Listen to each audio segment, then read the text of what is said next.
There's just one day to go until the Rugby World Cup. And whilst the top of the table, the contest for the eventual final, feels like quite a straight 3-team, maybe 4-team shootout, my lifelong love and obsession for the Rugby World Cup has never really been about who wins the final, because the best rugby almost always comes from the other, smaller sides, who know the games they're playing right now will never come again. Those are the sides we're going to be dissecting today. The teams who have nothing to lose but everything to gain. And what better place to start than the tournament's only new qualifier? I don't think it's overstating to say this is the most important tournament the Fijiana have ever played. Last June, their women's sevens team played a series of warm-up matches around the island before men's tournaments happening that same day. At 3 different grounds, spectators laughed at seeing women play rugby. One player even spoke of spectators coming onto the field and shouting names at the players taking part. Fiji didn't listen.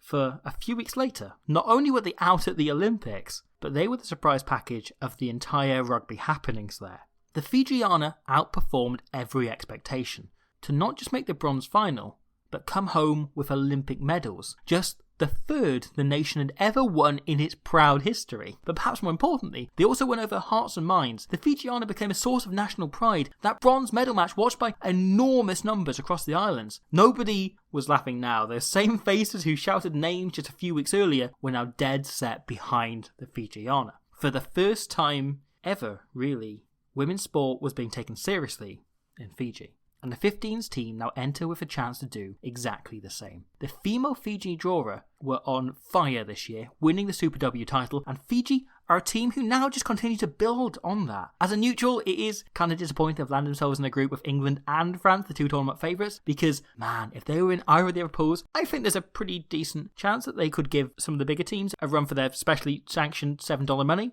This is a team who play as you'd imagine a Fiji team. It's pace, flair, silly offloading, problems in defence, but who really gives a shit? Their loss to Japan earlier this year probably highlights what we should properly expect from them. A lot of fun, but after running away with things early on, they succumb to a team with a pack who can just do this to them, just march through them at the maul, and then show the discipline to force their forwards into enough tackles that they can eventually open up space on the blind side and score. The phenomenal kicking games of England and France will probably pin them into impossible positions, and frankly, it's fair to probably expect quite high scores from them, but I also think we're going to see far more fun tries and response than most of the smaller nations could pull off against those two. The Fijiana are here to play. And in order to do that, they have some real talent. Not only do they have players like Vita Matarugu capable of offload like this, and perhaps their most vital, pardon the pun, player, Vitalina Naikore, who is impossibly deadly. Up against the huge packs of England and France, Fiji will need to rely on individual magic, and Naikore has that in absolute spades. I think there may probably be more rugby fans out there who enjoy Fijian wingers than breathe often, and Naikore is a classic addition to the pantheon, which includes their backs coach and former Queensland Irish favourite, Asela Tikaratuma. She's sharper and deadlier than a spear shaped like Hannibal Lecter, and could easily leave this tournament amongst your favourite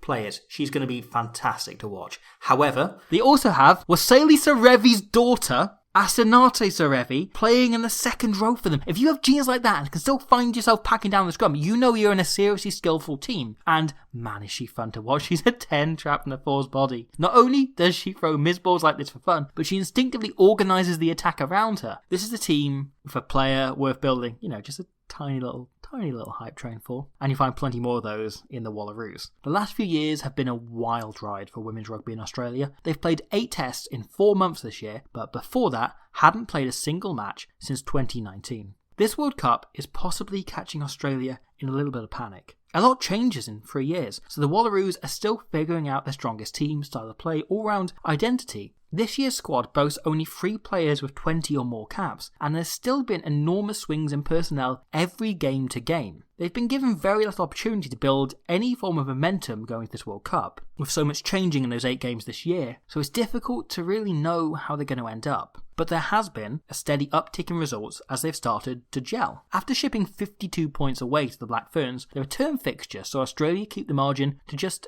8 points. While still not ideal, it shows the group's capability to learn and turn things around. Plus, they really have started to uncover some gems. Hooker Ashley Masters is in great form, but maybe the main shining light for the Wallaroos right now is fly half Arabella McKenzie. A superb eye for the gap and knack for finding space, McKenzie has admitted to modelling her game after an all-black fly half called Bowden Barrett, who I've never heard of, but she says is really good. And you know what? I think it probably shows in the way she plays the game. An undeniable talent who first represented the Wallaroos at age 18, 5 years on, she's now really starting to mature into a role and should be one of the real ones to watch this tournament, especially for Australia.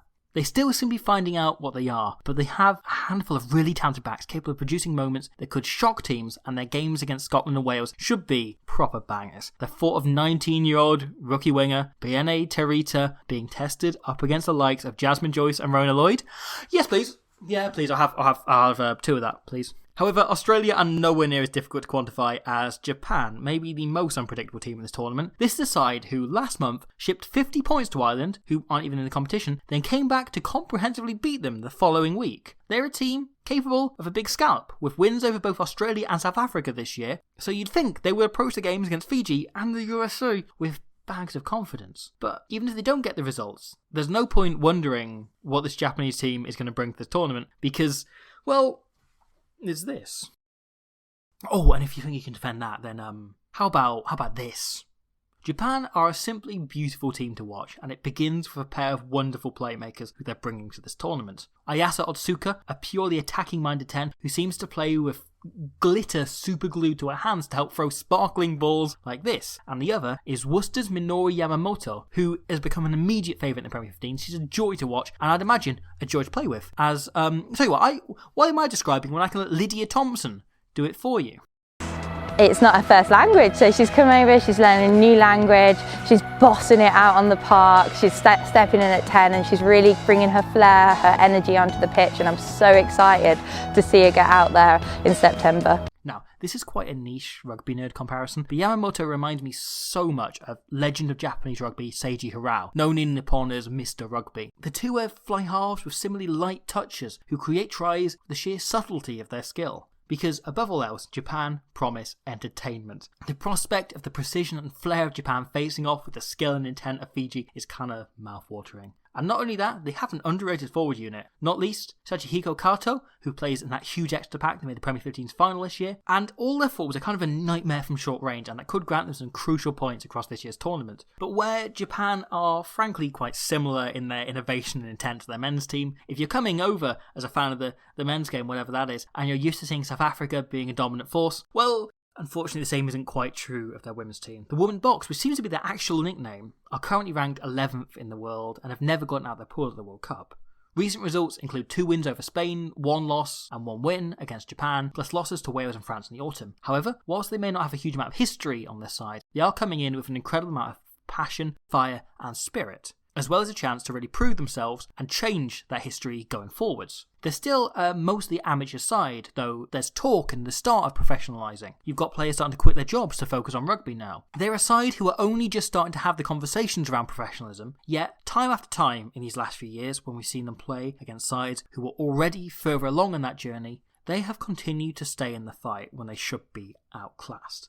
It's something they're going to need against England and France, but it's something I don't doubt they'll have. That fire to never, ever give in. And they do have some solid pedigree. Ayanda Malinga on the wing has genuine top-end gas. She's fantastic to watch. And if we get to see her on the end of a line break, we could be in for a kind of reverse Ngwenya on her banner situation. Or if you focus too much on Malinga, then fullback Nadine Roos, maybe their star player, could well tear you apart. Primarily a sevens player, Roos is heading in electric form. She's playing fantastically well and could slip a fair few tackles as this tournament goes on and be South Africa's real danger woman. Also, right, just a fun little story. Keep an eye on the kicking of Jackie Cilliers. On the fringes of the Springbok squad before lockdown, she then spent a solid chunk of it being taught to kick by a certain neighbour of hers by the name of Francois Steyn as they kicked the ball from garden to garden. I say neighbour, considering Steyn's boot, he could probably have literally anywhere in South Africa and be able to land the ball in her garden, but, it's always golden either way. South Africa have always been a side that's difficult to play against, and they'll be hoping to spoil a few parties in the pool stages this year. Try and make things as difficult as possible.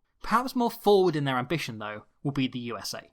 traditionally one of the bigger sides in women's rugby, and one of 3 teams who've actually won the bloody thing, won the whole damn thing. The Eagles, however, haven't had the easiest time of late. They've only won 1 game since the start of the pandemic, amid 2 hammerings to England and a 50-point loss to New Zealand and another one to France. However, that 1 win over Australia might show them a real way forward in refinding their form before the tournament begins. Along with Saracens' bulldozing baller Alev Kelter, the USA's shining lights come in the form of the surprisingly large extra representation. Inspirational captain Kate Zachary is a outstanding carrier and workhorse around the park. Hope Rogers is a wrecking ball of a front rower. She's fantastic and nabbed a try against England a few weeks ago. And Janine Detival is a born finisher who's been in brilliant form for Exeter this season. There's something rough around the edges about her, but boy is she a handful with the ball in hand. She can cause some proper damage. It's quite difficult to gauge where the USA are at the moment. They're ranked as the 5th best team in the world, yet they ship 50 points to an underperforming England side. And yet also,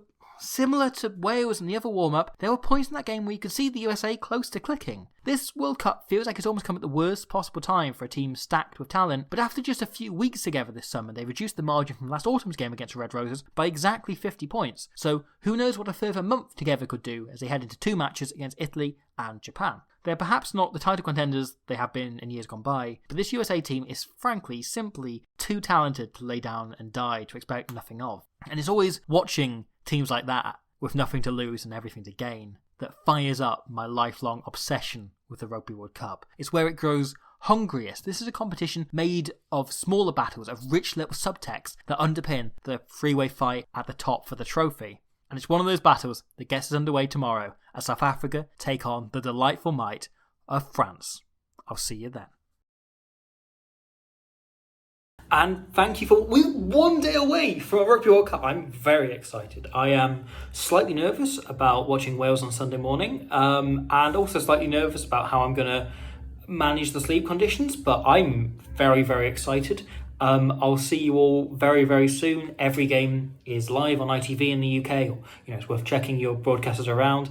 Hopefully, these 3 videos have given you some lead in to some of the smaller teams, because there's not that much out there in terms of, being able to watch a lot of the teams like Fiji and Japan and so on.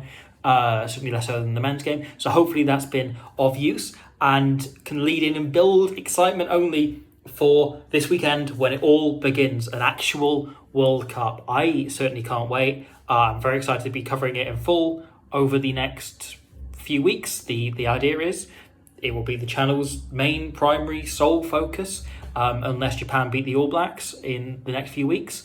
And I'm very excited for it all to get underway, which I keep saying, but it's all very, very true. I'll see you very soon for more of the Rugby World Cup that begins this weekend. On a little secret too, our captain, I thought Liz was short for Leslie, but it's actually short for Let's Go! We just won the game!